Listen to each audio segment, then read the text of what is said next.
This Susanna. conference will now be recorded. Good. All right, go ahead, Pam. I just said good morning, Susanna. So I guess we really don't need introductions since we know each other. And the meeting summary, we're still waiting for those transcripts to come through. Right, we have sent them probably about 15 sets of minutes right now, and they are working through that backlog.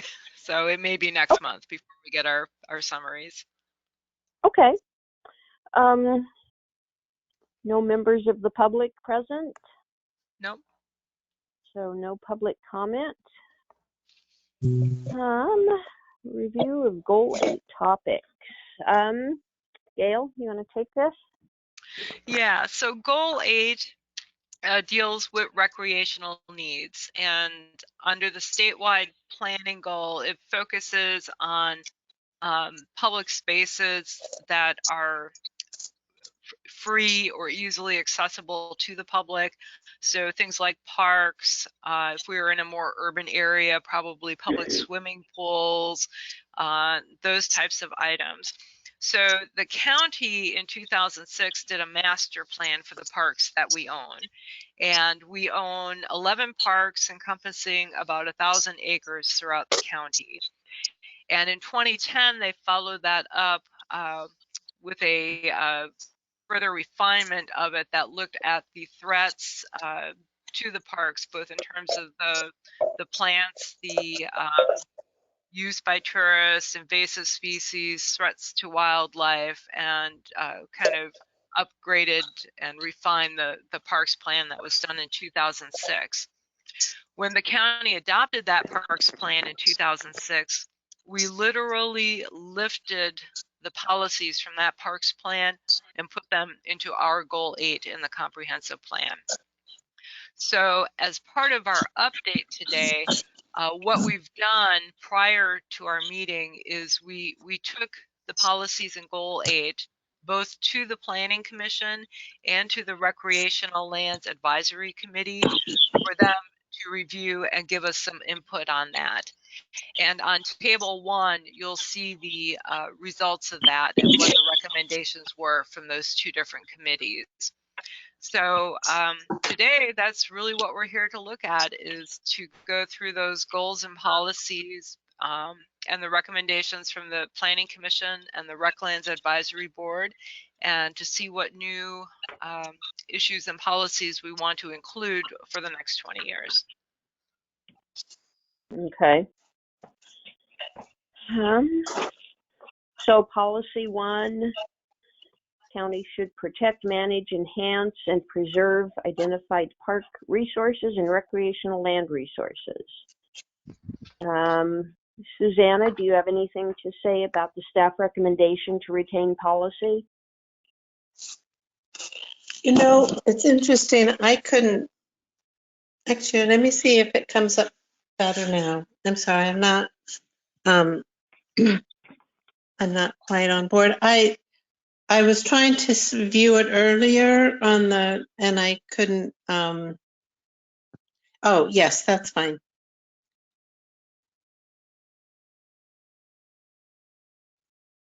Yeah, I agree with staff recommendation there.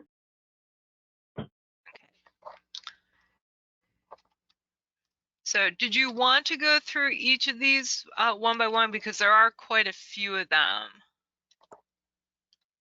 Oh. Yeah, just give me a second then to read through them. I didn't read through them individually because I thought we were going to anyway. Okay, that's fine. I'm fine with that. I just wanted to verify. Waterfront. No, we don't probably need to. Just for me, let me just scan them.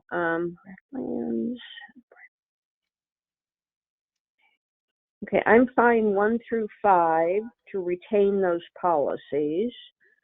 And now 6, there are some changes recommended. So can we, Susanna, how are you with leaving 1 through 5 as written?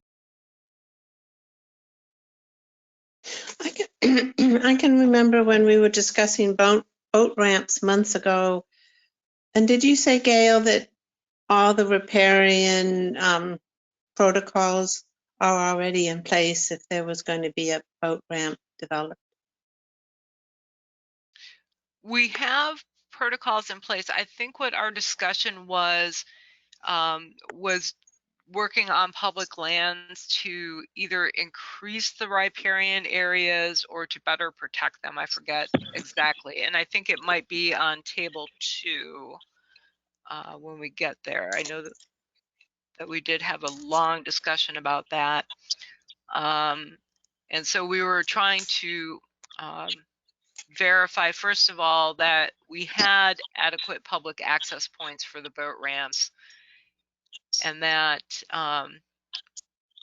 we were going to add a sentence that said riparian areas adjacent to new public access points should be protected to the greatest extent possible. So looking to increase that riparian area as we move forward. Good.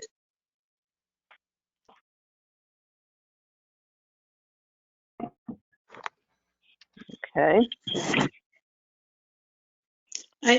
There's another boat ramp spot. Should I bring it up now? Sure, go ahead.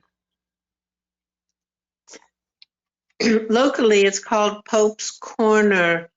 It's off of Highway 103, about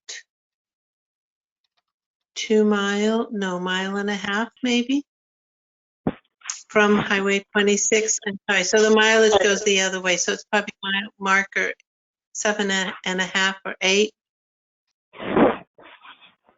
By I've the been old wondering about that. By the old bridge, huh? I don't know about, what do you mean by the old bridge?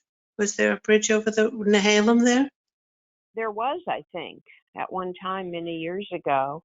But I know where you mean, and I have been meaning to look that up on web maps and see who owns the end of that. Gail, do you have the ability, since we're hopefully a bit ahead of schedule here, do you have the ability to quickly look at web maps and bring something up? Yeah, so you'll have to help me kind of pinpoint where this property is because I'm not familiar Okay, so with when it. you go to, I guess, find tax lot and then Citus address. Susanna, is that called Pope Meeker Road? Well, maybe Pope Meeker. It's the Meeker, Henry Meeker would own the property where the road goes in. Okay, so try that, Gail. I know it's kind of vague, but I think Okay. Meeker is Meeker. Yes. Okay. So, all right, we got Henry and Pandus Meeker. Yes. Okay. Okay, so that, when you zoom in on that area, 103 is making an S curve there.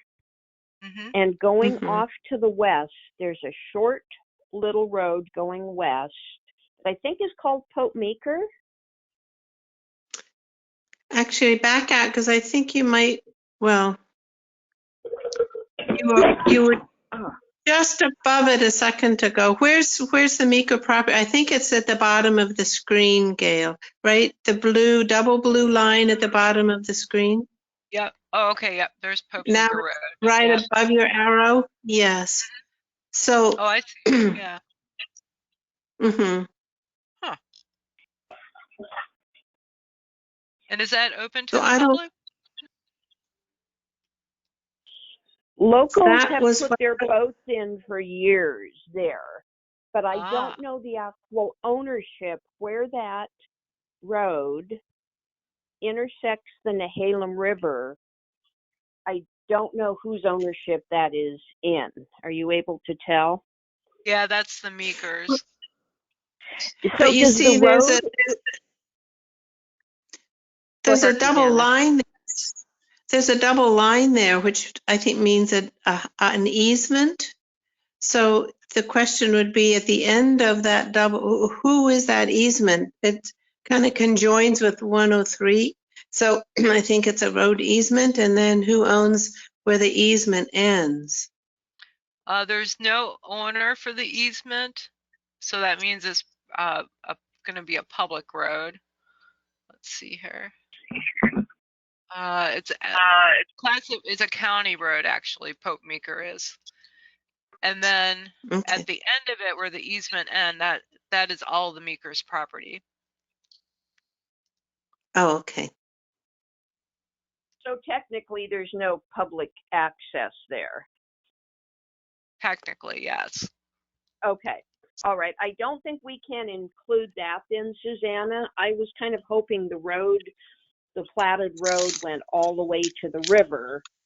And then if that was county road, we could work on that for public access for a boat ramp or a launching point or something. But if it's privately owned, I don't think we can do anything.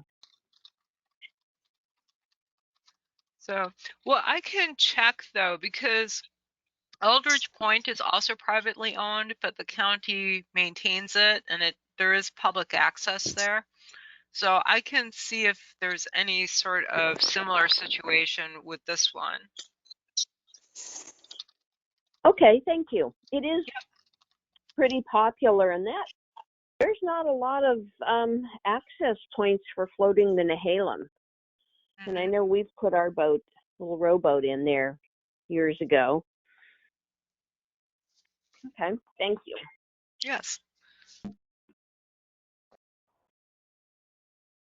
Okay, so back to Table 1, policies 1 through 5. Susanna, are you okay with the staff recommendation to retain those?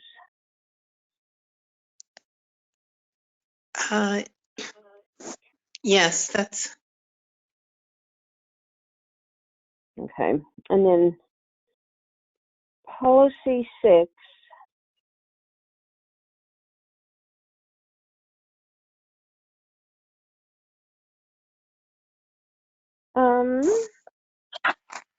So Gail, does policy 6 basically, because Rec Lands is an advisory committee as well, right? Their decisions aren't binding. That's correct. Okay.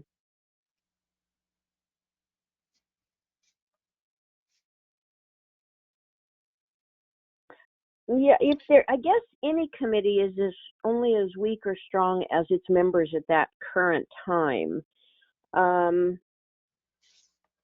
But they're probably the only ones we have to advise.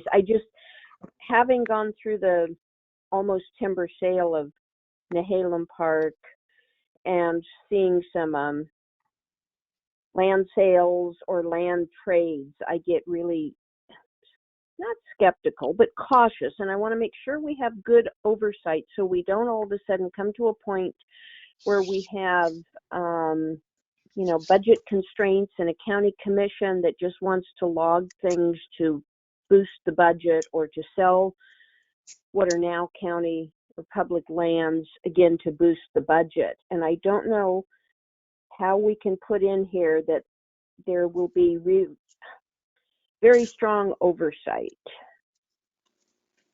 before any of those things could happen. Okay. Susanna, what do you think? I agree with that, and I'm wondering if we could have some non-political entities, the land conservatory, some other respected group that's in on the process. Good idea. Gail, is it appropriate or possible to put something in here that before any land sales, land exchanges, or timber harvest, or timber sales, I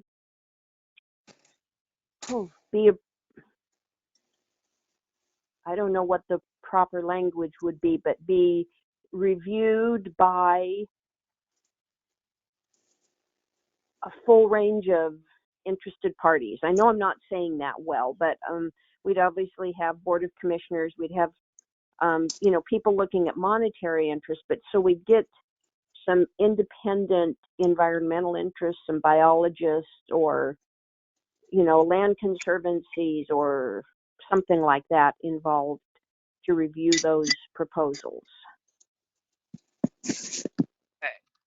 All right, so what I put down, before any land sales, land exchanges, or timber sales, the county should solicit public input and independent review by a diverse panel of interested parties.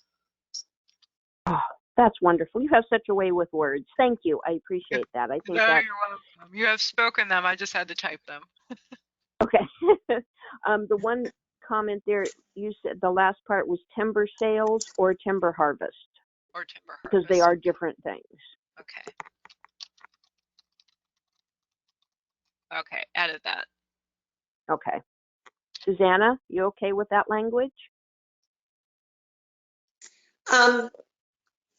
Just that interested parties could be all the people benefiting, like making money off its harvests, or the pro-timber people that don't want any constraints on timber cutting.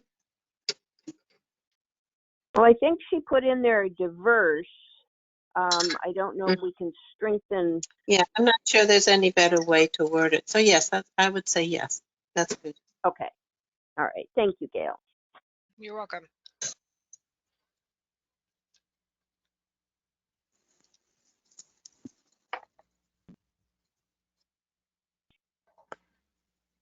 All right. 7. Shall not be sole traded. So 7 really could benefit from the same language as 6. It's kind of redundant in a way. Shall not be sold, traded, rezoned, or exchanged without rec lands. And maybe we add the language you just put in there as far as public input and a diverse group of people reviewing. Okay, we can do that.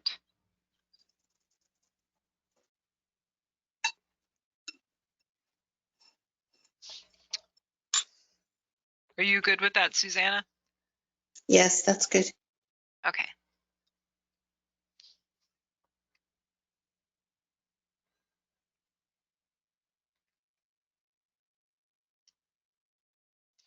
And I like the all revenue generated shall be used for county park purposes. My husband was the first county parks manager when Clatsop County first kind of developed a parks department under the road department. He was the first parks manager hired. So I'm fairly protective of county budgets from listening to him for many years. Oh, good. Periodically review. So I'm down to policy 9. And I like that interval, 5 to 8 years for reviewing the master plan. What's realistic, Gail? Usually you would ideally you would want to update a plan between 5 and 10 years. So. Do we need to set a specific, like 5 years or 7 years? I think a range is good because part of it will depend on the staffing levels in the Parks Division, also budget concerns and constraints. So I think a span is good as opposed to fixing it at 5 years or else. So. Okay. So I like the rec lands recommendation then. Susanna? Yes.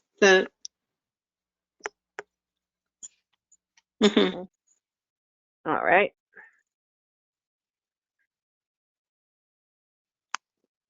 So I'm just reading the recommendations for 10. That's why I'm being quiet.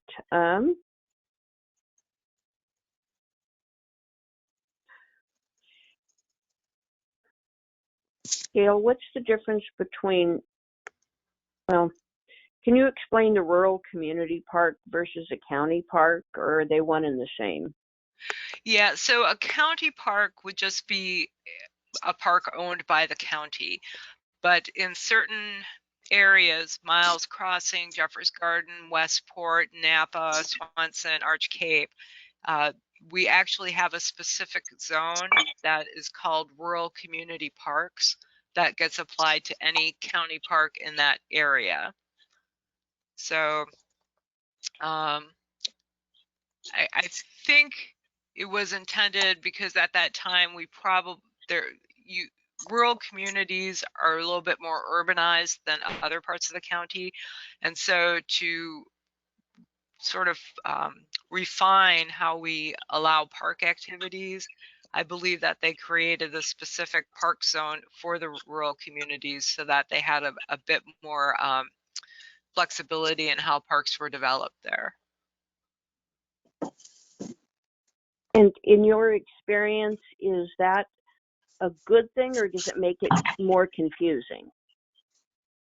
I think since basically every property is different, but we don't want to create a zone for each property, I think within limits, the more flexibility we have, the better off we are.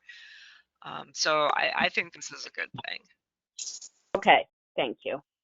And just for my education,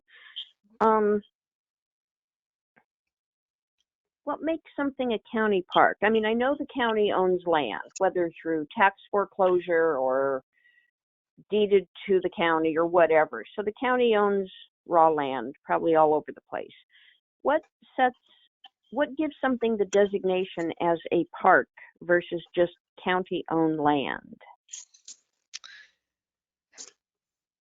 That's a very good question, and I can tell you what I think, but I don't know with 100% certainty. But I would suspect that it's property that is under the management, not only under the management of the Parks Division, but that has been oftentimes improved with some sort of amenity or amenities. So maybe a trail system or a parking area or some sort of restroom facility, as opposed to just land that the county would own. That's what I suspect makes the difference. But that's actually a good question, and I'll see if I can figure that one out. Okay, thank you. I guess I have another question about developing a park. Because I think that the whole Salmonberry Trail project sometime down the road should have more of an access point in Clatsop County. Sometime back, I looked to see where the closest point would be, and I forgot where that was. But just a possibility. And then there were the little lakes, and there was also the Bloom Lake Trail, and I don't know who does the Bloom Lake Trail. It's in state forestry, I think. And my one complaint is on the county maps, you have the, what do you call it? The box in the bottom right corner that tells you how to ID the different functions. What do you call that? Like an index? Legend. And it knocks out. But pardon me? Probably the legend. Okay. And it covers up the southeast corner of the county, which is the area that I'm talking about. Oh. Yeah, So there is, and it may have been there was Soapstone Lake, and there's another little teeny lake near Soapstone Lake. I think I sent you all that information, Gail. You know, somewhere in there, I thought there might be a nice way to develop a trail to meet up with the Salmonberry Trail, which is, I don't think it's created yet, but they've been working on it for years and years. And it's in Tillamook County, Mhm. but it would be nice when it's that we think about connecting to it through Clatsop County, if it works out well. Okay, so I put that on our table 3, Susanna, so that'll be a new thing that we want to add to the plan. Okay.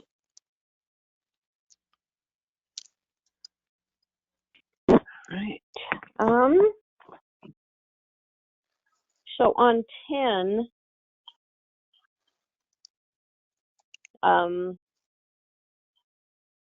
I agree with the staff recommendation on policy 10. Are you okay with that, Susanna? Yes. Okay. And 11 doesn't really apply to us, does it, Gail? It really doesn't, and staff doesn't know what these conflicting provisions were, and the Reclands board didn't really seem to have an idea either. So we figured we'd leave them there until we figured out what they were.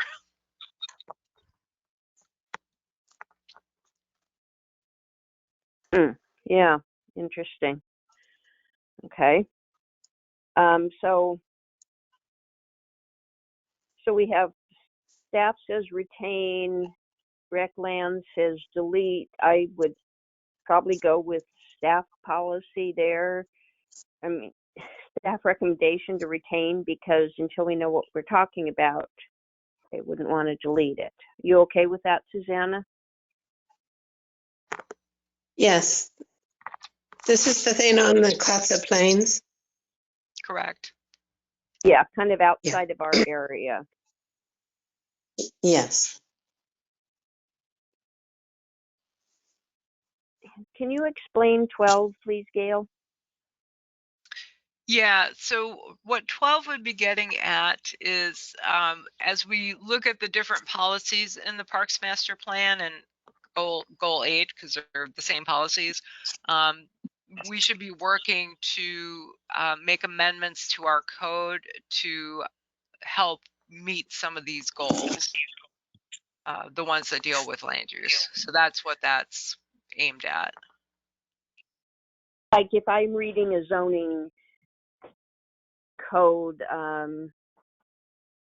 like an RA5 just comes to mind, it could say it would allow trails. Right. Right. Yeah. Or for example, further down on action, one of the action items is to talk about, displaying information and signage for the park facilities. And so, for example, our sign code doesn't really have, technically it doesn't allow signs in certain areas or signs only of a certain size. So, perhaps we might need to make amendments to our sign code to help facilitate informational signs or big display boards with information or things like that. That's not a good example, but it gives you an idea. Oh, it's a great example. No, that's something I hadn't even thought of, and that was going to be one of my suggestions for Nehalem Red Bluff Park, is an interp sign there. So that's a really good idea. Thank you. Oh, you're welcome. Somewhere, yeah, I was looking and there was one of the problems in the information we had given, and that was timber cutting. Not logging, but timber cutting is a problem in some of the parks, including the Red Bluff Park. Is that You people mean going in to cut? Really? Yeah, that should not. But you remember, it was on a list of, there was a list of all the parks on the left, and then there were a heading across the top of problems and issues, and then Yeah, I think, was it this table, Susanna, if you can see this? Yes, Yeah, yes, that was timber trespass. yeah. So, Pam, that's in the Yeah, background report. Yeah, I that just table at the found it. very, yep, Yeah, summary of threats to Clatsop County properties. So yep. this is, So what does timber trespass mean? I take it to mean exactly what you described, where people would come in and take timber without any approvals, sort of like poaching. Hmm. absolutely.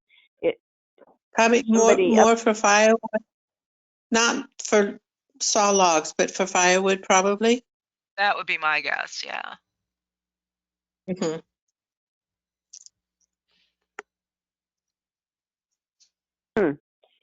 okay, yeah, that's an interesting chart. Thank you for that. Um, so does that, I guess we don't change the actual zoning though, like if we amend a sign code, we can't, it's really site specific that we would post some signs or state that no timber cutting or wood cutting is allowed within a county park. Is that something we put in our aspirational goals, or how does that fit in? Yeah, so that would actually be an amendment to our zoning code. And I think it's supported by policy 12. I don't know that we would need to amend policy 12 to do that, because that's what policy 12 says we should be doing. Okay. Then I agree to retain the policy. So just to reiterate that I'm sorry, my brain hiccuped. That logging is not a recommended practice on county parks. Is that right? It is there, and I didn't see that. No, so policy 12 doesn't talk specifically about timber harvests or timber sales. If the county owns the park and the county wants to sell the timber, that's permitted, and logging activities, I guess, would be permitted. What you were talking about though is where people come in and poach timber from our Yes, no, I property. understand. Right. Yeah. And I'm talking about a sanctioned timber cutting. Right. So under Forest Practices And Act, the county could do that. so there's no policy that we could put in place to be considered of saying that there would be no clear cutting on county land, county park land. Well, You I can make. think we just, oh, go ahead, Gail. Oh, go ahead. Go ahead, Pam. Didn't we just kind of cover that in the previous table where we said before any timber harvest, timber sale, land trades, etc., that a diverse group of people, including public input and rec lands, would review the proposed activity?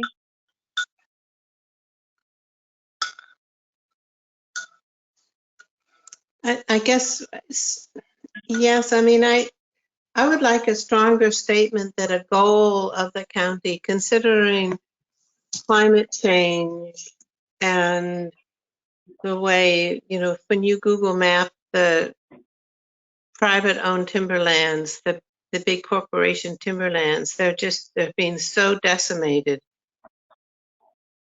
that we need to protect for our future. I mean, it really is for the future of any place that we still have the trees growing. They have a And narrative that, oh, well, you plant baby trees and they suck up carbon, but they don't suck carbon until they have enough woody mass, then they want to cut them down again. So I would like an aspirational goal for the county to not have, and I'd say clear cutting, because sometimes it is appropriate to do thinning.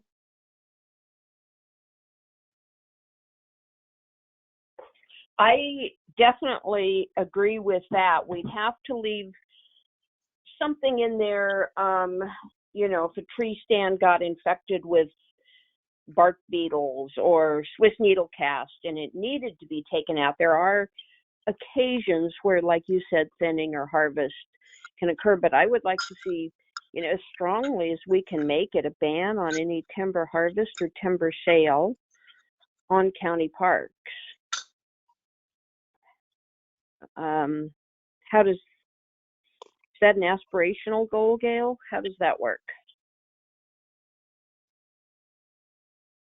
It would definitely be an aspirational goal. So, I mean, you can just recommend that the policy be the county shall not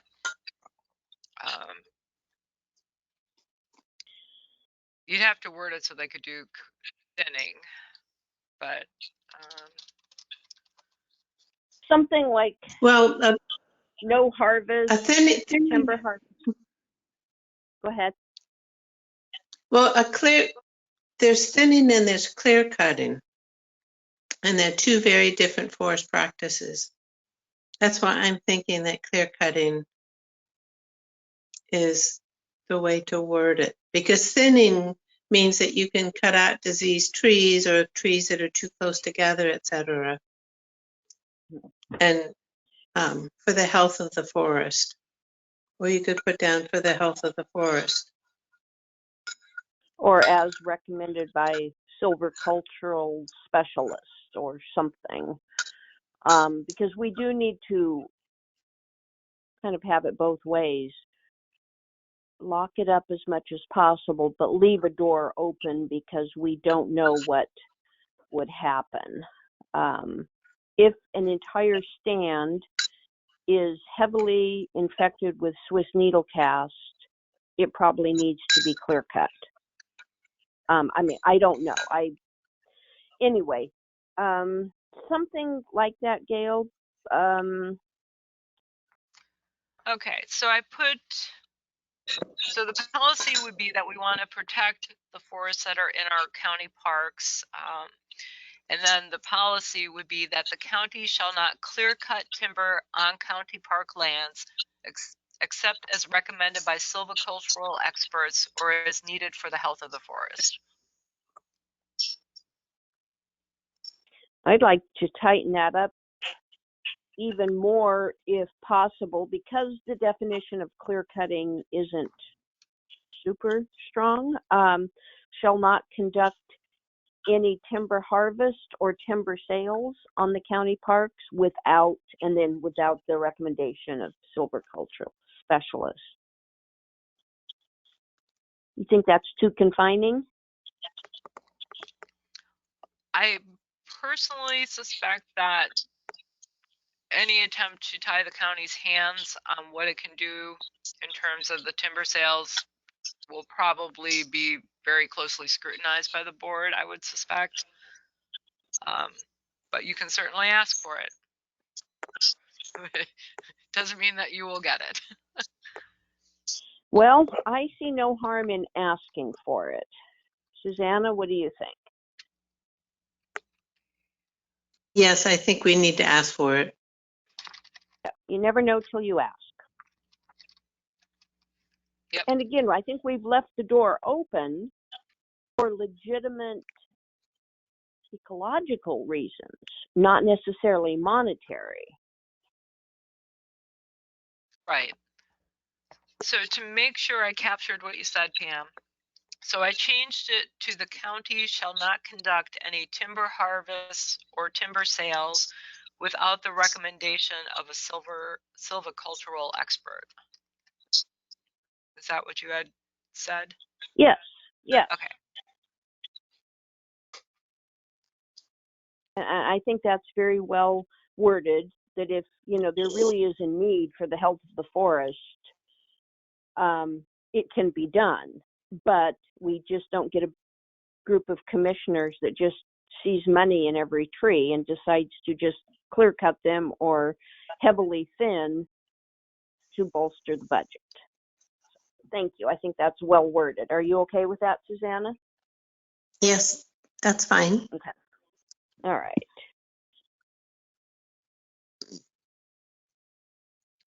Can I ask you a question? You have down there Blue Lake Trail.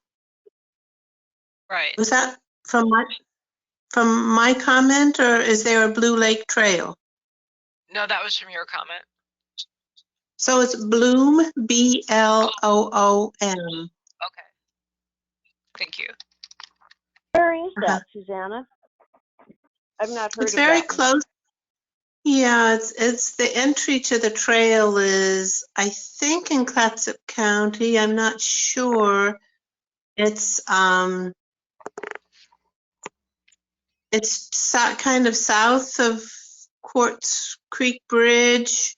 I mean, Bloom Lake is south of Quartz Bridge, but the trail head off of 26 might be in Columbia County. Huh. Okay. I'll have to look that up on a map. I've never heard of Bloom Lake. Okay. Thank you for that.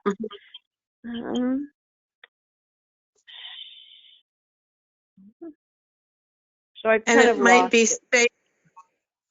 I guess, the other thing is that I remember at a state forestry meeting about trails, they have a very well-developed trails program in Tillamook County, and there really was not very much in Clatsop County.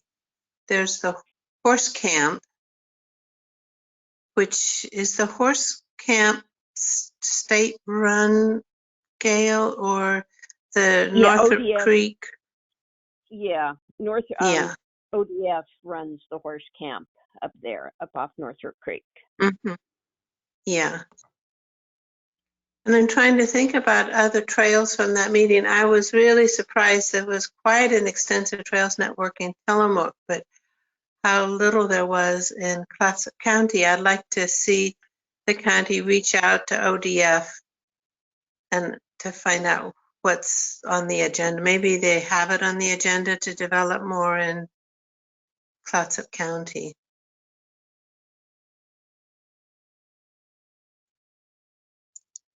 I was just reading or scanning ODF's not annual operating plan, but their plans for the next few years, and they talk about recreation. There was nothing really definitive, but they talk about the need for more recreation. But they seem to do that every year. So, where are we in park management policies now, Gail? I kind of lost my place in the agenda here, or not, on table 1. So we are park management policies. Yes, objective 1.1. Okay. All right. Retain.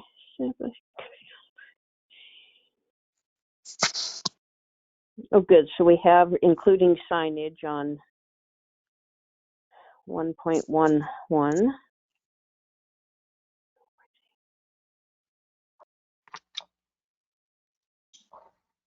Ooh, Recland says smartphone app. Oh, I like that idea. Mm-hmm.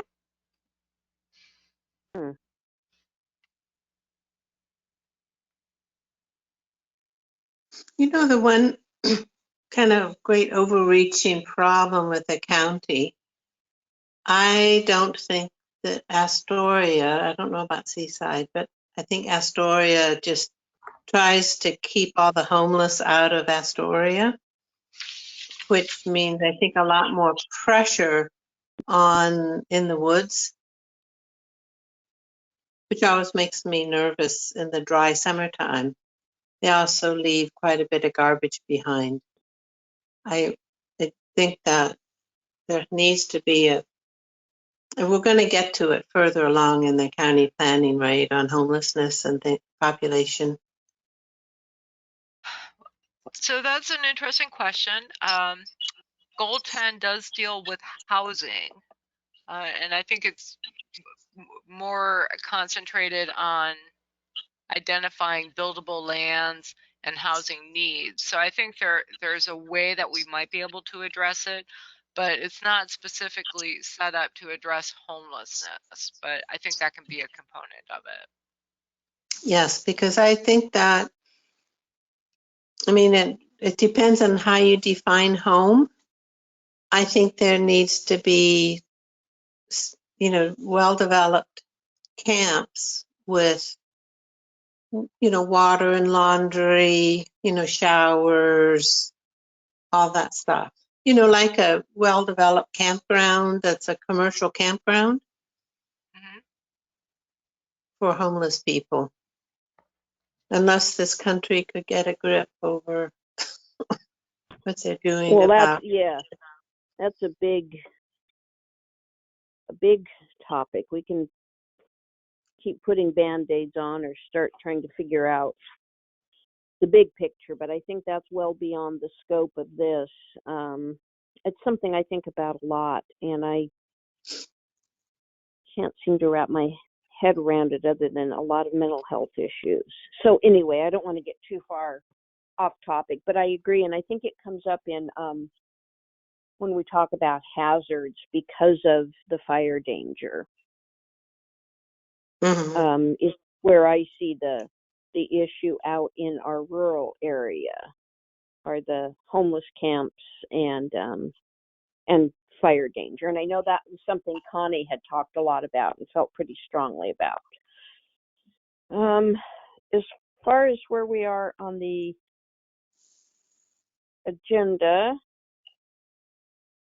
I agree with all the staff recommendations and the rec land recommendations. How about you, Susanna? Well, I'm sorry. Yeah. I'm only on this page down to 1.15. Are you okay with all of those, Susanna? Oh, yeah, yes, I just was looking over them. Okay.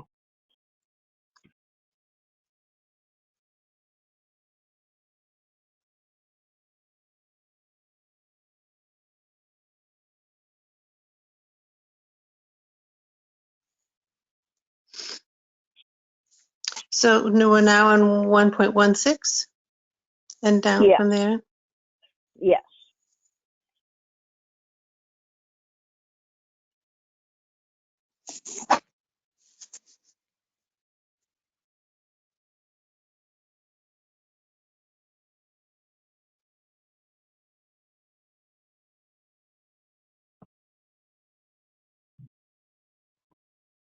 Oh, well, 1.7 I think is really good. 1.7 or one. Which one? What's the subject? Oh, 1.17, a quiet zone. Mm-hmm. I think about all the shooting that can go on out in Jewell. Yeah. I don't know if it's throughout the county. My experience in Jewell is, people with vacation places, everybody will come out and then they all shoot. Right. And they can do that on their private property, but the county does have a noise ordinance, and I forget if quiet hour starts at 10 p.m. to 7 a.m. Yeah. Okay. Yeah. Right.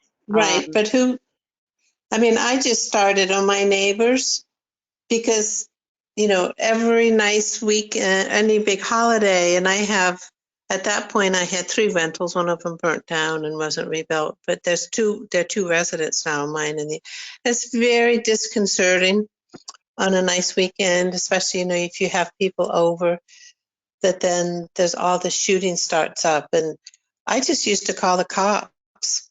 I know that, but they have to respond to a noise complaint. If it's within And quiet hour time, otherwise they wouldn't. no, they do. They would show up to my neighbors when I would call. I also wonder about how much lead is in the river and across the river from their property. from all the bullets over all the Mhm. decades I've been doing it before I started Right. calling. Right. Yes, but our right for guns in this country is these just some very disconcerting practices. That's the noise, of course, being the least of the disconcerting. Yeah, I like this 1.17, the quiet zones. And what about 1.16? We haven't. Oh, I guess because yeah, that was fine. Yeah. Okay. I mean, I'm not And sure it's so relevant for our area, is it? Because our parks are not really, well, I guess my suggestion to develop a connectivity to the Salmonberry Trail. I mean, that's fine. I'm just not sure it's so applicable to where we are. But well, it could be. I mean, I like that it says strive to increase connectivity. That leaves the door open. It's somewhat of an aspirational goal, but should some property come up for sale or be donated that could connect, the door is open to do that. So I would like to retain that action.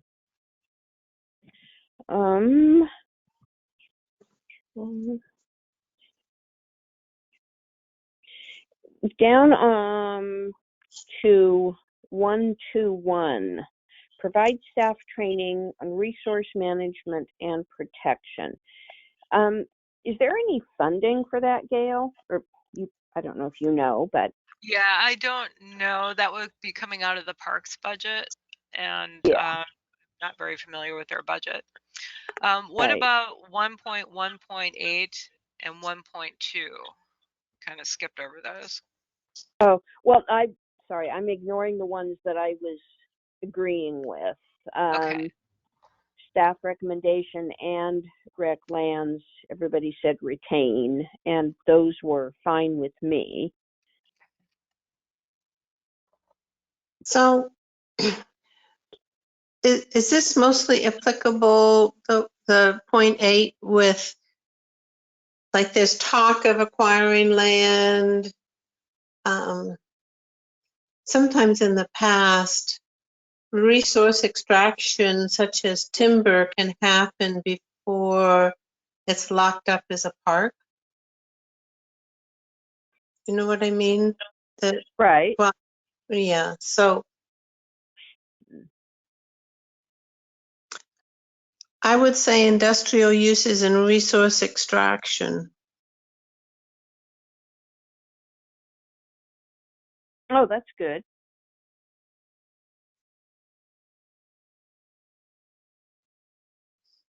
Is that okay to add, Gail?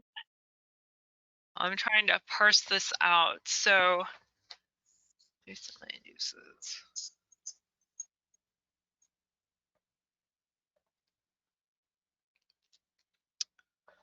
Okay, so we're going to add that in there. And resource extraction.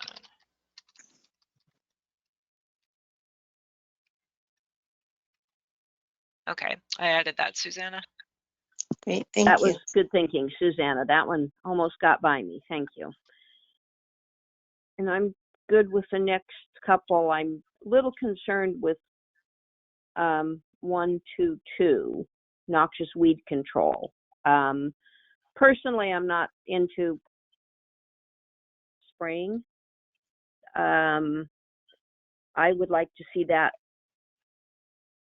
I don't know, So the tightened noxious up. weed control program already exists, and it is operated through the Soil and Water Conservation District. And I believe the county passes through money to them each year to do the noxious weed control program.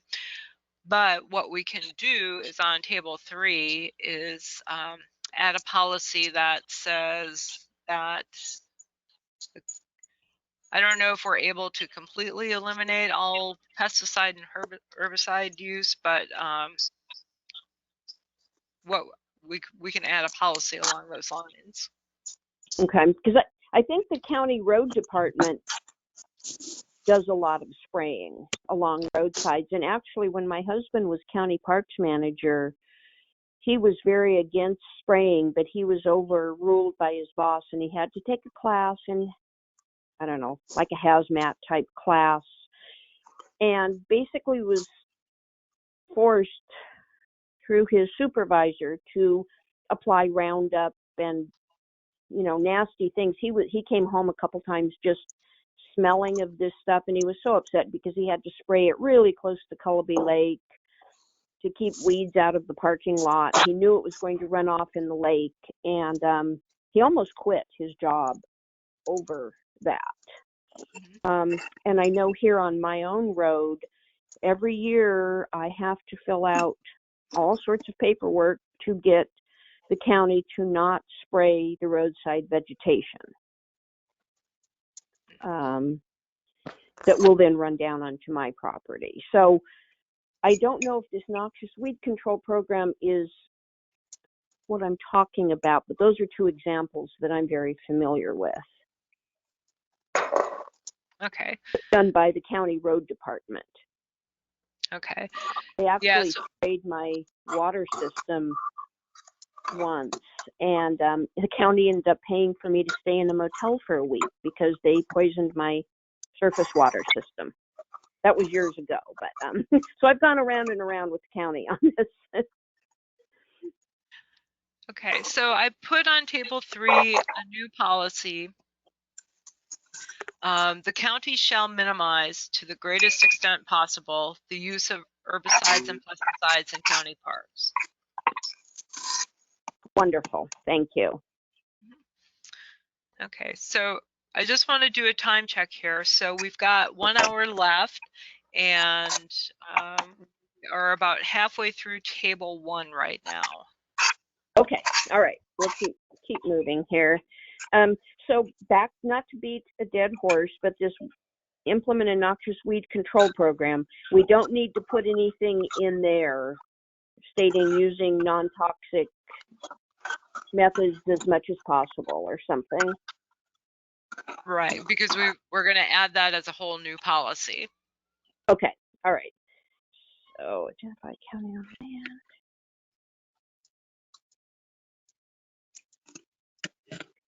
I like on 1.3, I like Recland's recommendation.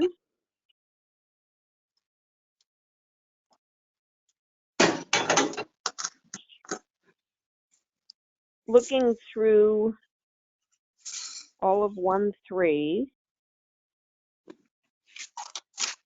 and the first part of 1.4, I agree with staff and Recland's all the way down to 1.4.4. How about you, Susanna?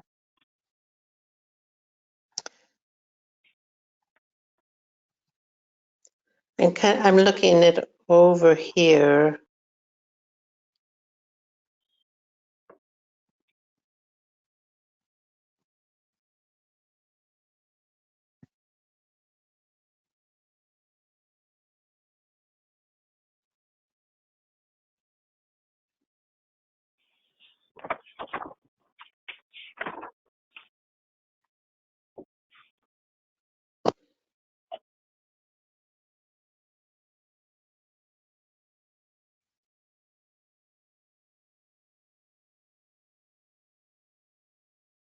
Yes, I'm good with that. Okay. And then I'm all the way finished with 1.4, including the last one, which is decommission underused. And I really like the staff recommendation there. So I agree with all of the 1.4s. You okay with all of them, Susanna? So are you meaning the 2.1.4? Because Well, all the 1.4, including 1.4.8.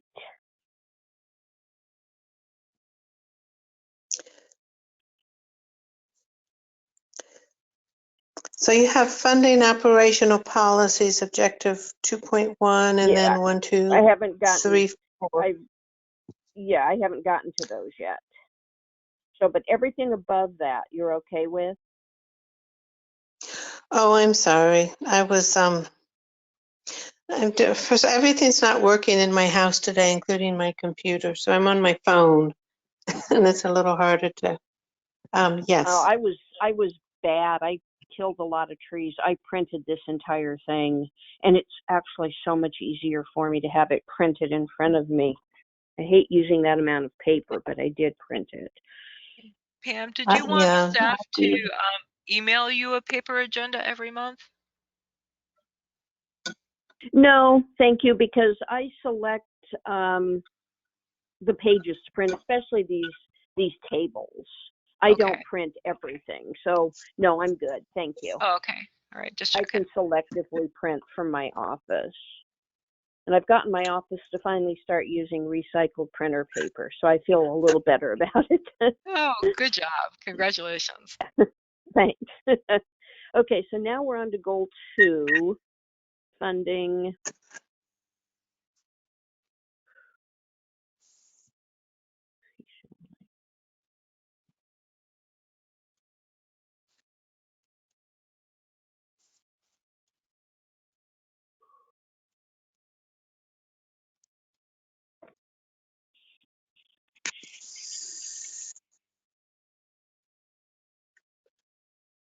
So on all of the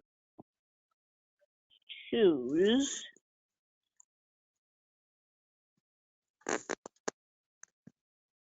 I agree. And on 221, because I think we do have somewhat of a reservation system already, I agree with Rec Land's recommendation to expand reservation system.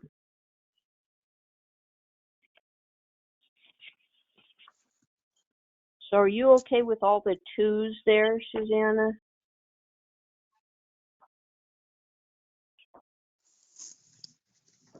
So when they say implement revenue, appropriate revenue,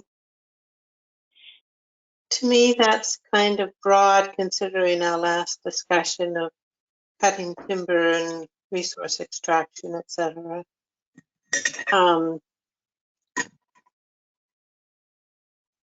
Does that, but then I can see that it implies fee schedules, which I want to then get into, but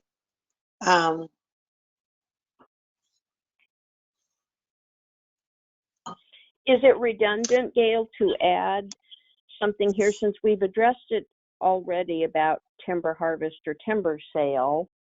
Do we need to put something in here about the fee schedule that, or funding that will not diminish the quality of the park? I mean, I'm not sure how to word that. Or do you think we're pretty well covered with that from what we've already put in? I personally am a big fan of reinforcement. So what you could do perhaps is revise the policy to say implement appropriate visitor generated revenue. Oh, that's brilliant. Thank you. Yep. I wish I had half your grasp on quick thinking, appropriate language. I can always think of things later. It's like, oh, I should have said this or used these words. That's perfect. Are you okay with that, Susanna? yes, to us, but then I get into the problem of having parks being able to be used for people who don't have money. Well, Now that's, I I know kind of that like. I know in Portland, I mean, I know that I hear of times where I think like the Portland museums have like days, family days, certain places have days for people to come without having to pay the high, fees have gotten quite high in some places. So, yeah, go ahead. That's I agree. I remember right before I was old enough to get my federal free national park pass, I was appalled at going to either Yellowstone or Yosemite and how much it was to get in. I like the idea of the graduated fee schedule so that locals are paying less. I don't really know how else to get around that, but I agree we shouldn't exclude a large family on very low income the ability to go, sit at Cullowhee Lake and let their kids play on the playground. Any comments, Gail, or thoughts? Well, first of all, let me point out, so the only fees that the county charges for park use is at Cullowhee Lake, Carnahan, and John Day, where it's the parking fee, and that's $5 per vehicle per day. So the fee itself is already fairly low. But what we could do is on our new policies and issues, we could add something along the lines of the county should implement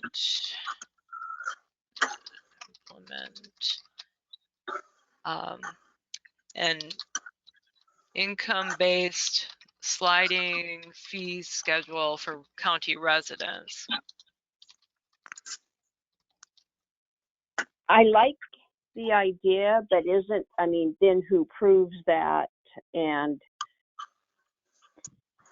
well, it would be just the same as any income-based program where you would have to show like you receive SNAP benefits or some sort of assistance or free school lunches. That's usually the standard for determining who, low income or things like that. okay. I would recommend limiting it to county residents because it's our county taxes that are paying for this park system. So I don't know that we want to use county taxes to subsidize out-of-state or out-of-county visitors. No, I agree. It should be the low income and or senior citizen, maybe. I mean, I know I love my Golden Age passport to get into national parks for free. There are benefits of getting old. But I agree, there should be a dual fee schedule for county residents versus out of town folks. But again, we can't make it too complicated because you think of the folks watching the gate at Cullowhee Lake, they're usually volunteers, and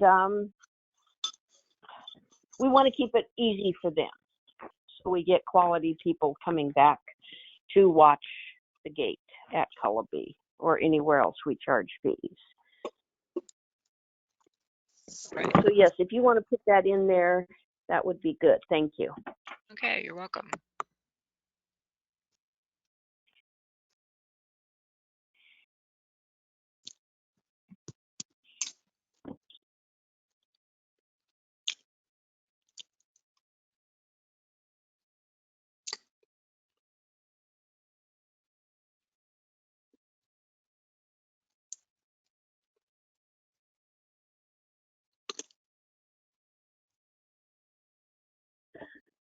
The last one under the 2-2s, reward the volunteers. That's so important.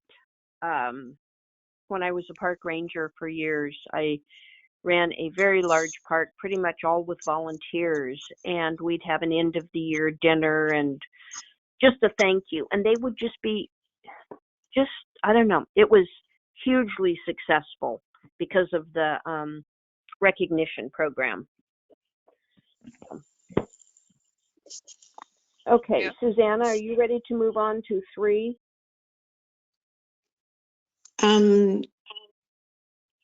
Yes, because we have the fee schedule. I don't see on my screen the thing about the fee schedule, but That's Yeah, what Gail was adding? yeah, we're gonna add that to table 3, which is our new policies table. Okay.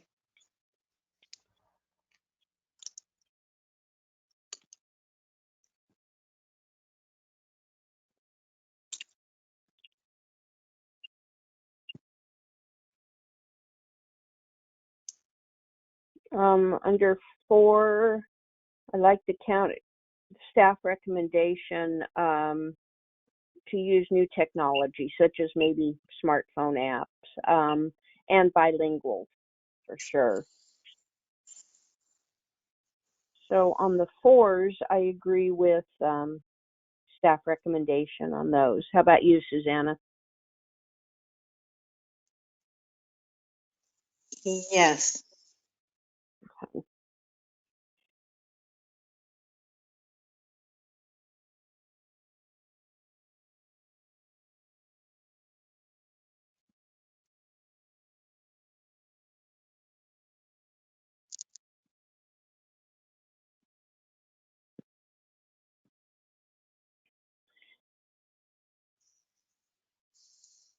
Some of these on 5, Gail, are they doable? Like create a land and water trails plan. Are these actions, who would be undertaking these actions? And is there funding? I don't know that the Parks Department has funding for this right now, and most likely that would come from Parks. It's possible it could be something that comes out of community development, but we're really not staffed for that right at this point. Right, okay. So I guess just saying these doesn't make them happen right away. Right. Good with most of these. And we're looking at the 5s now, correct? Yeah. Goal 5? Mm-hmm. Yes.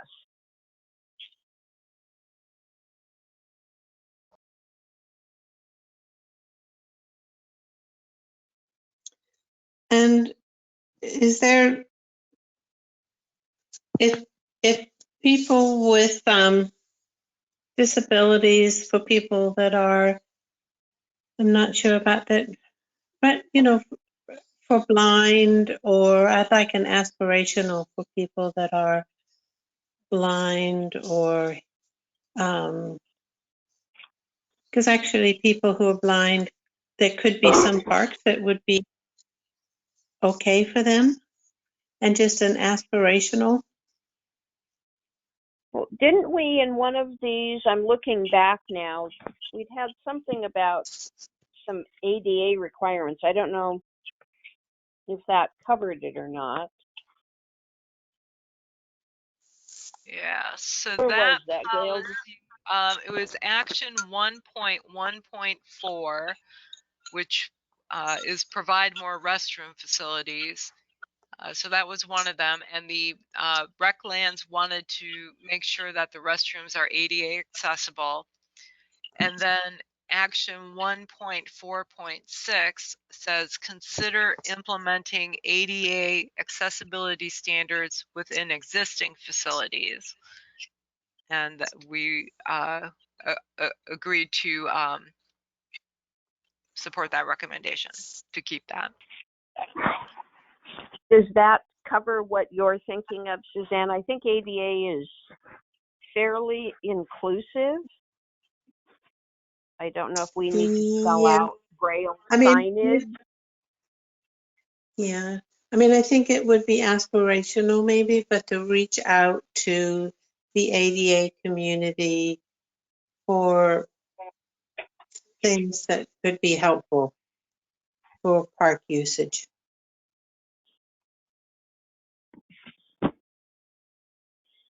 Okay. Because it's more the bathrooms, I imagine. I've been asking the highway department to make a white line along Highway 202 so you know where the edge of the road is. And it still hasn't happened. I hope someday they put it on there. Like a fog line on the outside edges? Yeah, Highway 202 gets Yeah. pretty You know, crazy in rain and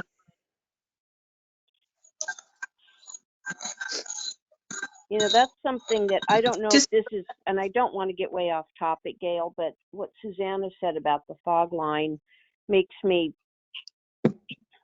think, and this isn't just county parks, but recreational cycling along roadways. Mhm. Is this an appropriate place to put that?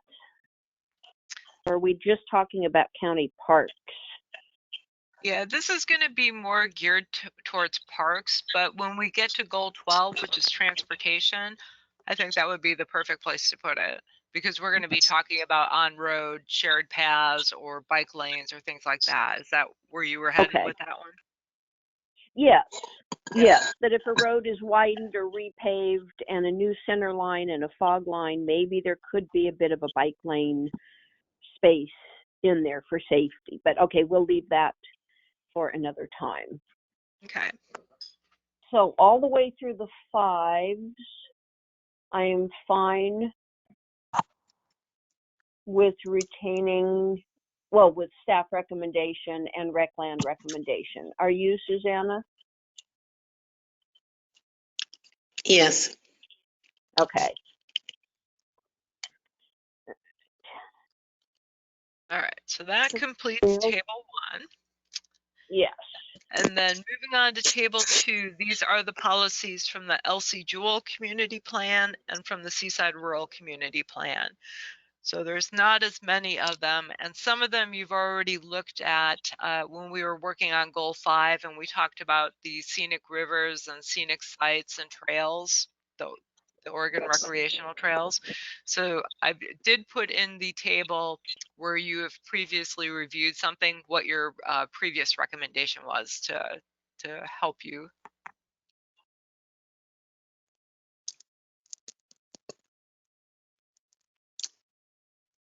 Yeah, that's good. Thank you. And so part of that would be you're going to check on Pope Meeker, the end of Pope Meeker Road.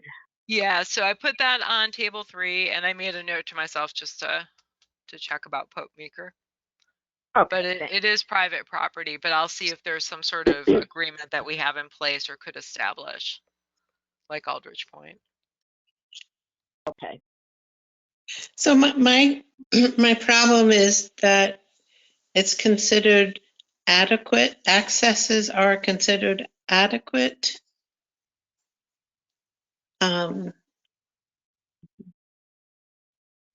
Which I don't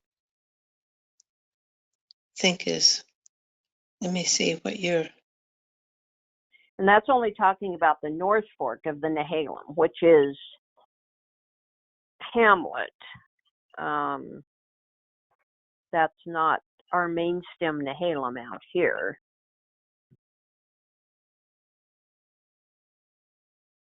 are you sure? Hmm. I always get confused.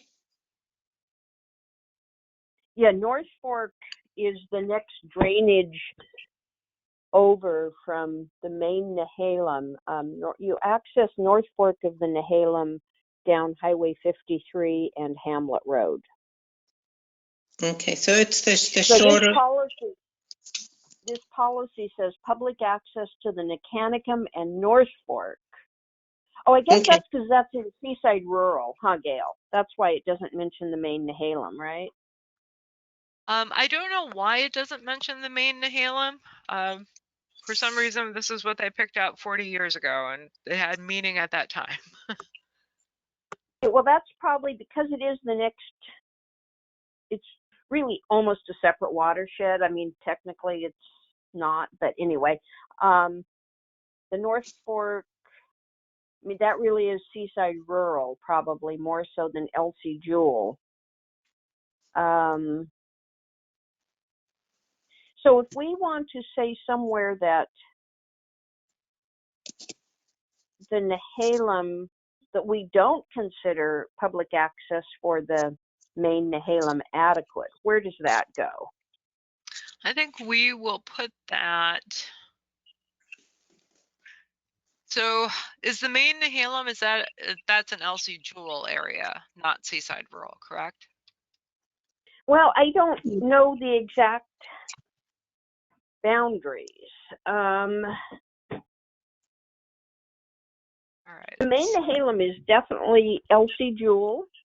It starts kind of up in Vernonia and comes down into the county and is certainly the watershed, main watershed for Elsie-Jewell. And North Fork is in Hamlet. So is Hamlet Seaside Rural? Yes.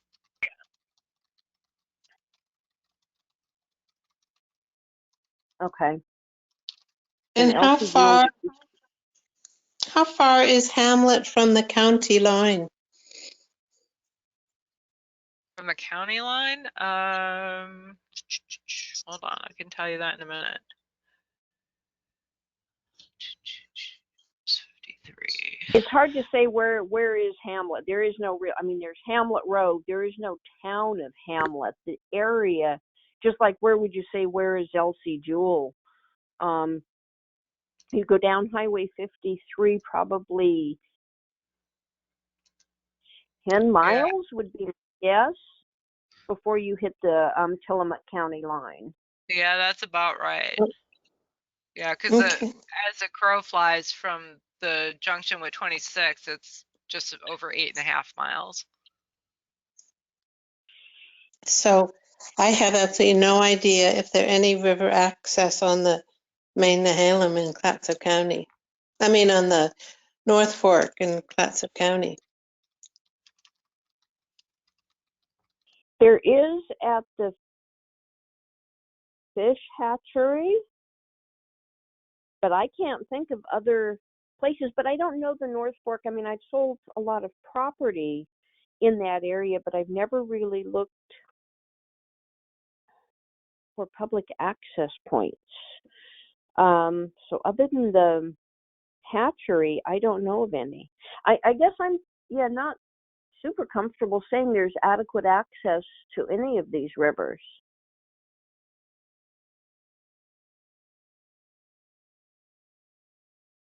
And I think that was the concern that you raised last time, because you have looked at this policy before, and that was the first thing that the committee noted, was that we needed, because it references this map that we don't know where it is, but we needed to figure out where the access points were so that the committee could even determine if if the access points were adequate.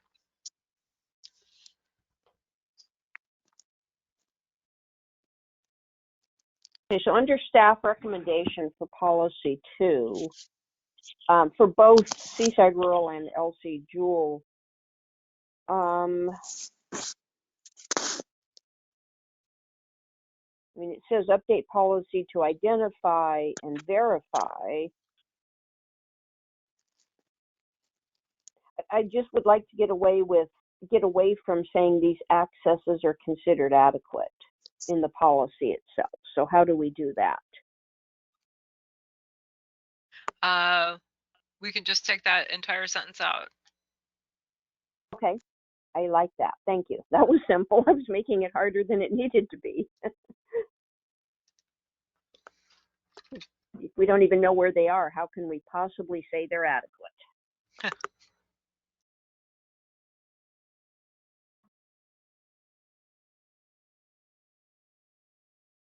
You okay with the rest of that, Susanna?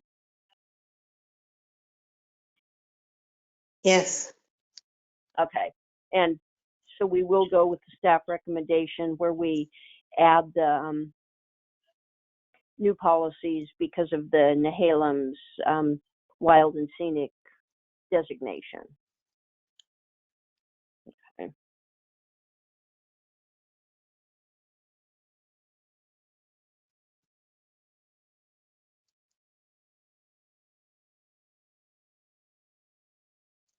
Policy 3, Gail. Yes. Does that say that seems limiting to me. Recently, there was a piece of property for sale that was deemed too wet to build on, but it had some creek frontage. And I'm not saying the county would want that, but it's something that has decent recreational potential and it was for sale or obtainable either through a grant or whatever. Does this limit us from pursuing an additional acquisition? It wouldn't prohibit you, but all things being equal, if there was not some pressing need for the public to purchase it, then most likely we would not pursue it. I think there would be a difference. So I think what this policy envisions is, let's say the county wants to build another boat ramp somewhere. Rather than going through our inventory and identifying riverfront properties where the county could build a boat ramp that we already own, we just disregarded that and said, well, we want to go purchase another piece of property because the view's better.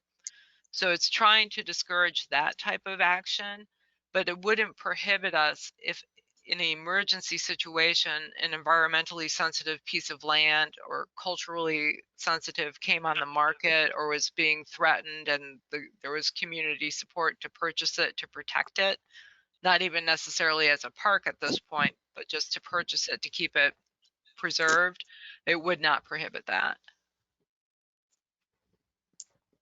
All right, I guess I'm okay leaving that in there if that's the interpretation. Yeah. How about you? You okay with that, Susanna?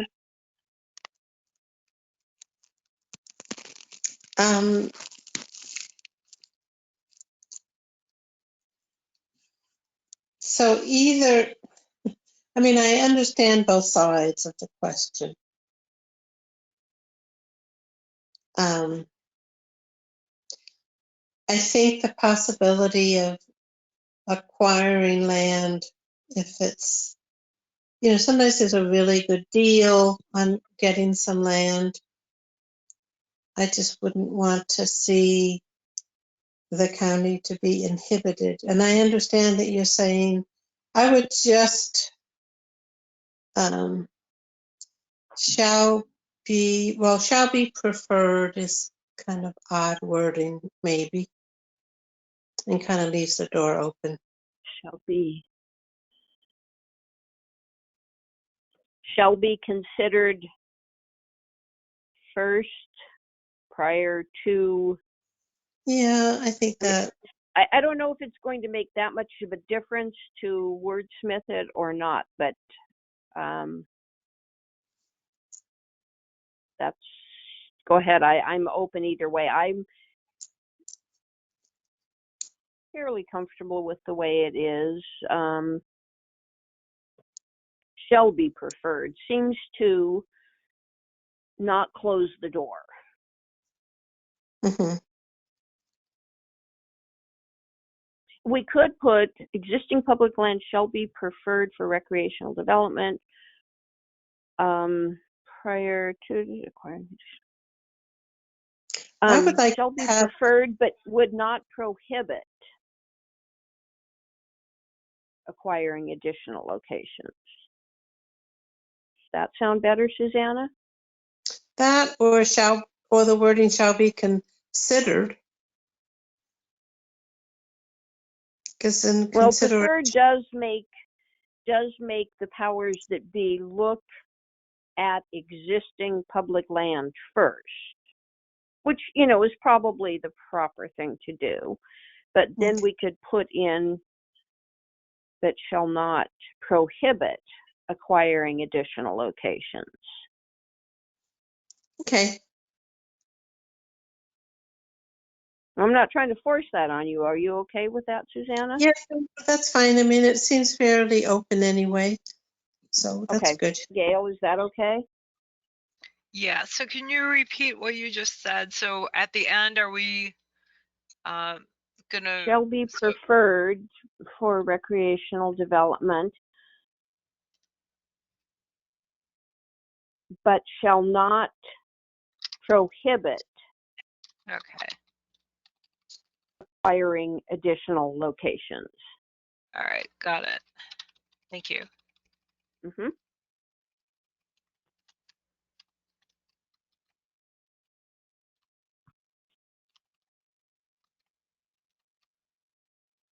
And I love policy 4. So that's a good one.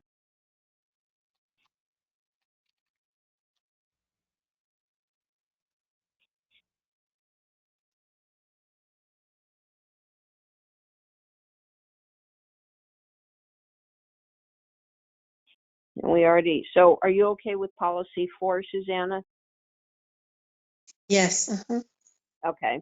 And policy 5, we just kind of talked about when I brought up bike paths, but we will get to that more when we're in the transportation section. So I'm okay with this one the way it is and the staff recommendation.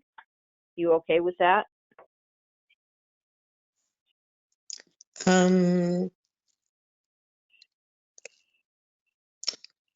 Yes, I don't even know where Old Highway 101. I mean, just Highway 101, period. Is there another one?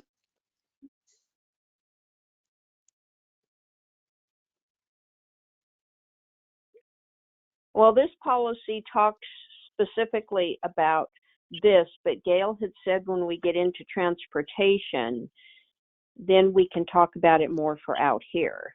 Am I correct in that, Gail? Yeah, I think talking about bike lanes and on-road bike paths would be more appropriate for the transportation goal. Okay. Okay. And I confused by policy 6.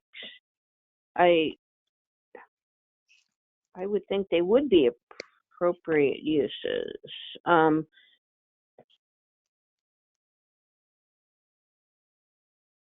Yeah, so the concern that was originally raised in the late 70s, early 1980s was that this area of the county, the residents really wanted to keep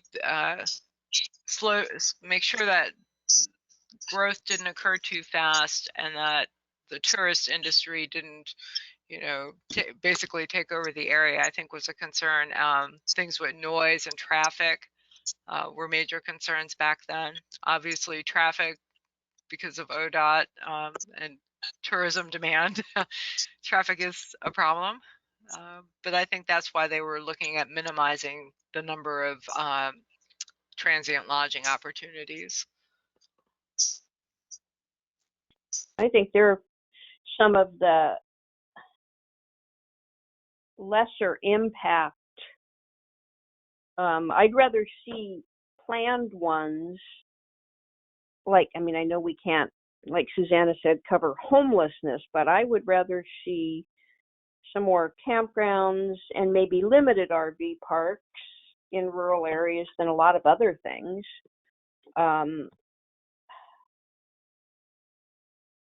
Personally, I'd remove that policy. I would strike policy 6 because anybody that applies, say I wanted to take my 20 acres here, or you, Susanna, with your land there along the river, say you wanted to put it in an RV park, it's not going to be an outright use, is it, Gail? Isn't it going to be site specific? Well, we would, in Susanna's case, where her property is RA zoned, we might allow a campground, but I think it's a conditional use. But it's going to depend That's on what I the mean. zoning district, yeah. Yeah, so there's going to be a lot of other layers of scrutiny before any approval, including ODOT or county roads, highway approaches, and water and septic and flooding and all those things. There's so many hurdles to go through that I don't think we're going to endanger. You know, I don't think the whole eastern part of the county is going to become one giant KOA. So. Susanna, how do you feel about policy 6 as it's written right now?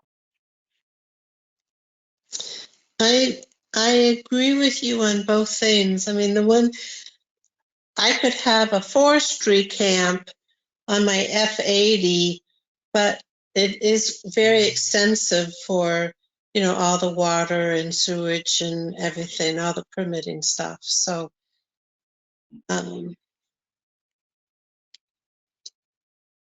think it could only happen in the F80, but of my two pieces. But I don't consider it inappropriate. Okay. Okay. I recommend striking policy 6. Gail, what do you think? I am perfectly content with that. Okay. It's interesting because I was a bit a part of all of this when it was happening in the 80s, and I don't remember that.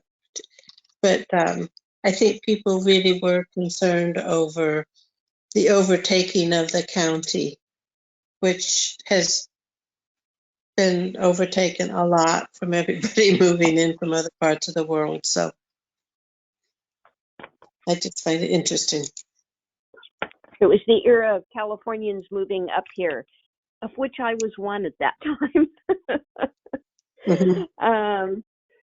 Okay, so table 3. Yeah, Gail? so we have been adding quite a bit to table 3. Let's see what we've put on here. So let me go to the top. So from staff side, we had put in some recommendations about the scenic waterways, being sure to review population changes and demographics and how climate migration may change how people use parks in the area. The impacts from smoke and wildfires, and probably having an educational program to make visitors to our parks aware of fire safety issues and how to appropriately use the parks to reduce wildfire risk. And then the Reclands Advisory Committee had a recommendation that, which we saw earlier, to set regular timeframes to update the parks master plan. And then what we've added today, let's see here, was with Pope's Corner, and to add that boat ramp, which I'm going to check on that with the Parks Division. We've noted that the Salmonberry Trail needs to have an access point in Clatsop County so that we're connected to it. And then we recommended adding a policy that the county should not conduct any timber harvest or timber sales without the recommendation of the silvicultural expert.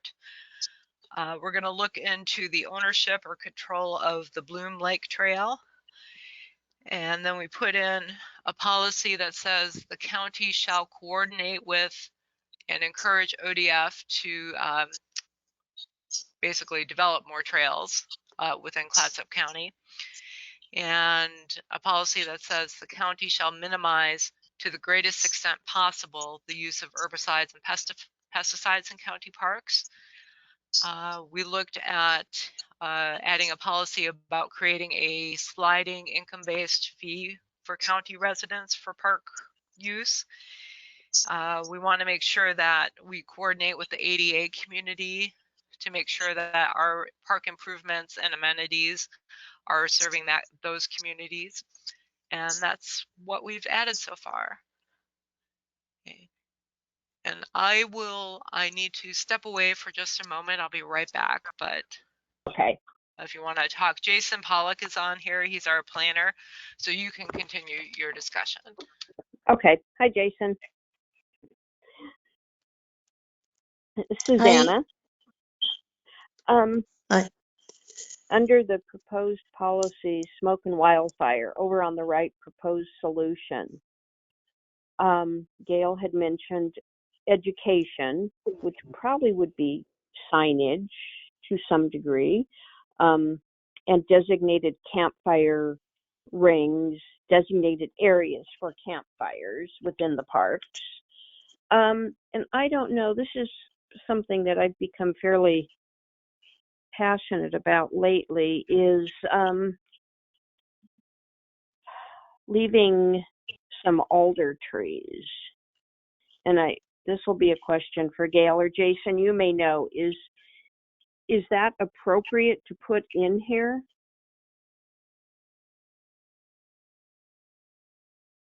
To keep alder trees as a As a suggestion. mitigation strategy to slow down the spread of wildfire. Yeah, we got Gail's in control. She's at the helm, but she'll be back soon. That's a good question. I think you would want more defensible space than to protect tree line, to be perfectly honest, but those are good suggestions. Okay. Yeah, it was interesting. I was speaking with the wildfire prevention specialist specifically about my property, because I was thinking of having the alders right fairly close to the house cut back. And he said, no, as long as the alders weren't, I mean, as long as I still have some defensible space, leave the alders, because they're so high in moisture, they act as a natural fire break.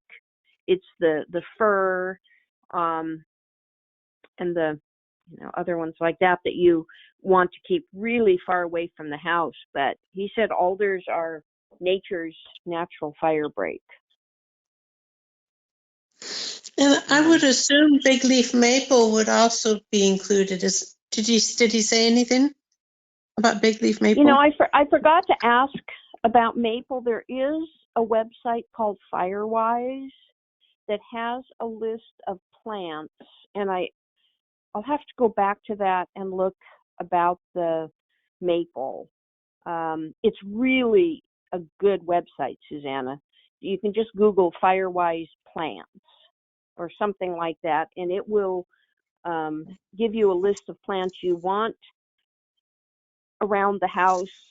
Of course, not touching the house, but and things to Right. get rid of.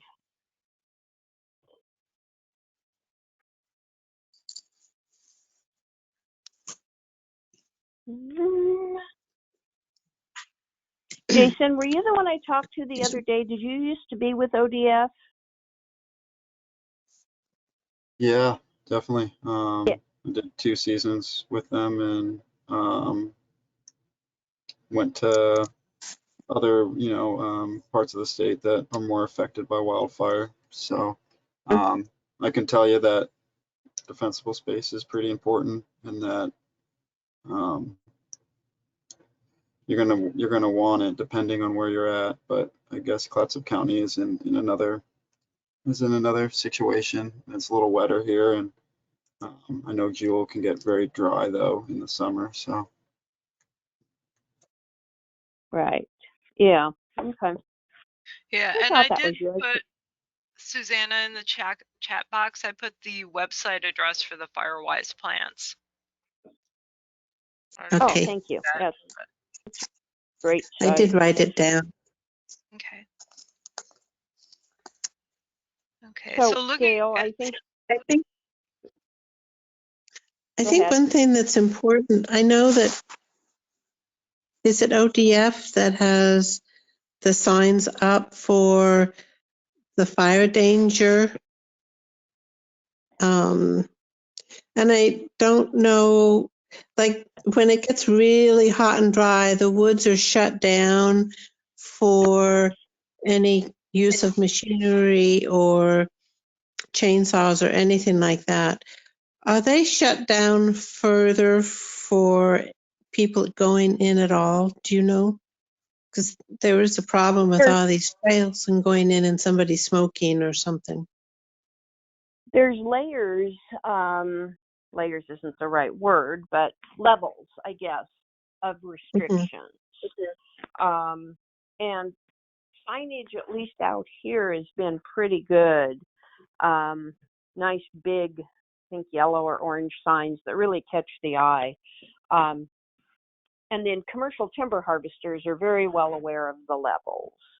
I don't think we have to worry about them. I think it is more the public hiking or camping that needs to be made aware of. And I don't know how we coordinate with ODF, like in our county parks, Gail. How do we coordinate, or how do we get appropriate signage up for the public? Well, there's probably several ways you could do it. You could have some type of permanent sign, which I tend to find over time that people tune out permanent signage, so that it may be more useful when we're in that peak season where we actually maybe post something special just for that season, maybe on a big orange sign or something very bright to capture people's attention. It says, you know, these are the things that you need to do, these are the things you should not do, and whatever other information we would want to put on there. And I think right, I know down at Spruce Run, like in the last couple of years, signs have even gone up along Lower Nehalem Road, big signs saying, fire danger, no campfires allowed. And it's big and it's bold and it's only up during very high fire season. And I think it does capture the public's attention. I agree that we tune out on permanent signs. Yeah. And who puts those signs up? I did, the summer crew. Yep. Okay, so it's ODF that's maintaining those signs? Yeah, exactly. Yes. The ones that say no campfires are usually, and they usually have the state symbol on there. Yeah, they've been really good about putting them up and taking them down.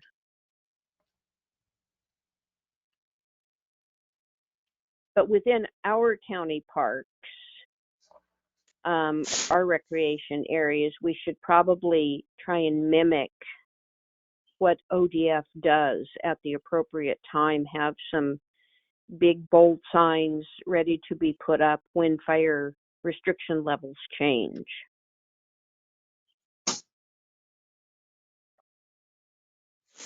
Could we have an agreement and maybe from the county pay for the signs, to have an agreement with ODF, because obviously ODF crews, including Jason at one point, go around putting the signs up. So like for the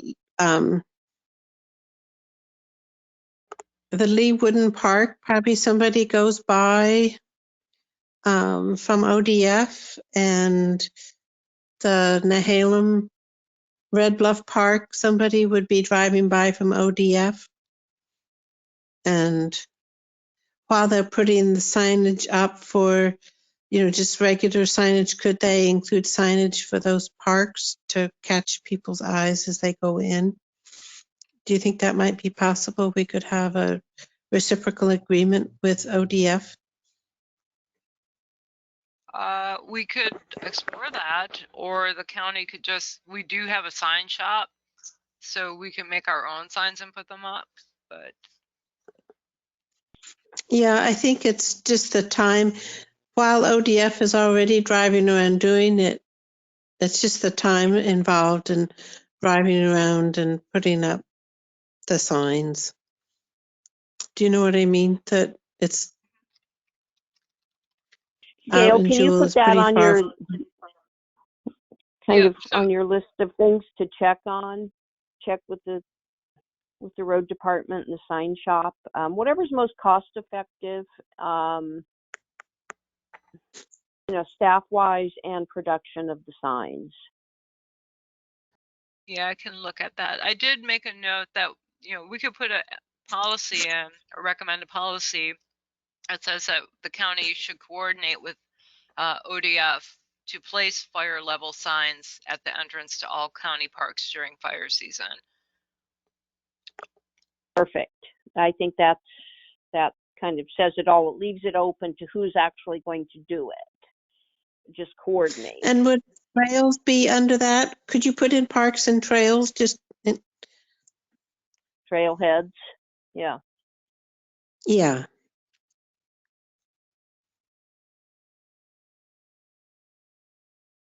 All right, done. Okay.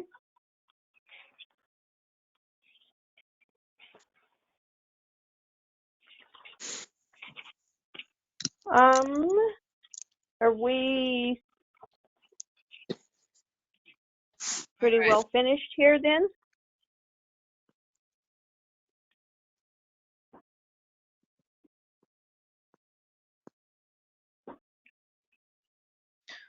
I would take that to be a yes.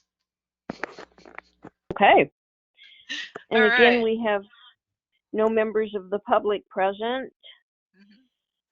Mhm. Any closing comments, Susanna? I don't think so. I think we're good.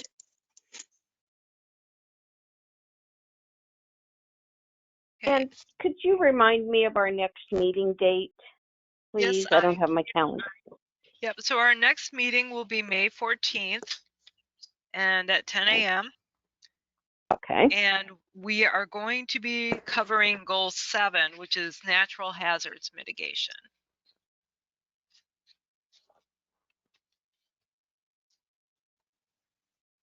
And in what we have control of or whatever, so I mean, I know we've just talked about wildfires, so that's one. That's kind of an easy one to figure out. But is this including emergency preparedness and response? It's going to be focused more on the land use aspects of it. So one thing that I think of is, should we be encouraging people to build in the inundation zone, or where there are really steep slopes? And there are some lots out in Fishhawk Lake, actually, that come to mind, where the slope Yeah. percentage is probably 60%, and people want to build on it. So, but there may be ways to tie in response and preparedness into that. So, for example, Cannon Beach does a lot of caching of supplies outside of the inundation zone. And we as a county don't really have sites like that set up. So that would be one thing to look at, is how can we go about establishing those or encouraging those types of stashes to be put into place. And you know, that's one thing that immediately comes to mind, but I'm sure there's others. But Okay. yeah, And so it's mainly land use, but it could drift into some preparedness. Okay. right. Yeah, because you saw how those policies today drifted into budget concerns and training and things like that. So you know, we're pretty fluid. You know what surprised the Elsie-Jewell Fire Department was at when the Fukushima, no, the whatever you call that earthquake happened in Japan, and Mhm. there was tsunami warning out. Is suddenly there were a ton of people evacuating from the coast and arriving at the fire department, Ah, which we were totally unprepared for, because everybody knew that it was a very minor event and just didn't think about it. hmm Yeah, I would not think about, like when you said inundation zone, Gail, I thought, well, that's nothing to do with us out here, but I hadn't really thought about the influx of people that might choose to evacuate the coastal zones. Huh, yeah. interesting. One thing I've noticed, and this is kind of maybe off topic, but I am on the west side of the old Nehalem River Bridge. Mhm. And all of the medical and fire equipment is on the other side of that bridge. So if Cascadia earthquake happens and the Nehalem River Bridge goes down, there's nobody over here on this side that would provide any assistance. So Yeah. our area on the west side of the big bridge is completely without response. Hamlet Fire would be responding to Highway 53 and Hamlet. Mhm. And there's nobody over here. We're kind of on our own down Red Bluff and Lower Nehalem Road. Yeah, very much so. When you say the old Nehalem Bridge, the Highway 26 bridge at 103 and Yeah. 26? Yeah. Yeah. Yes, it'll totally be down. Yeah. So is that something that's appropriate to talk about next time, or transportation, like trying to reinforce these bridges, Gail? Or put a I would, policy in that we I should, would look at both goals, natural Okay. hazards mitigation and transportation. okay. Okay. If there's no further comment, I guess we can adjourn the meeting. Okay. Great job today, you guys, by the way. Okay. Good Thank you. meeting. Not without your Thank- wordsmithing, you're brilliant. So thank you. And thank you, Yes. Jason, for your help.